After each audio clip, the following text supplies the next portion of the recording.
మీరు దేవునికి నిజమైన ఆరాధన మీరు జరిగించాలి అంటే మీ శరీరాన్ని మీరు ఏం చేస్తారంటే సజీవ యాగముగా సమర్పించండి అని చెప్పాడు గురువుగారు. సజీవ యాగముగా సమర్పించడం అంటే వాళ్ళు ఏమనుకున్నారంటే తాము చచ్చిపోతూ అనేకులను చంపేయడం అనుకున్నారు.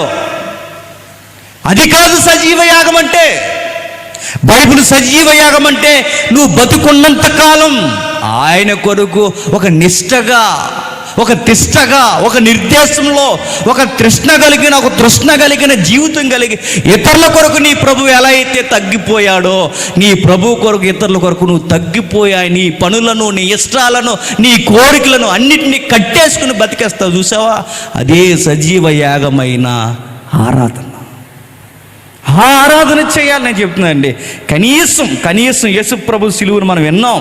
యేసుప్రభు సిలువ ఈ రోజు కాదండి, మనం పుట్టక ముందు నుంచి 2000 సంవత్సరాల నుంచి మన తాతల దగ్గర నుంచి నీ కొరకు నా కొరకు యేసుప్రభు చనిపోయాడని చెబుతున్నారు. ఎవరు వచ్చినా అదే చెప్తారు. ఎలాంటి బోధకుడైనా అదే చెప్తాడు.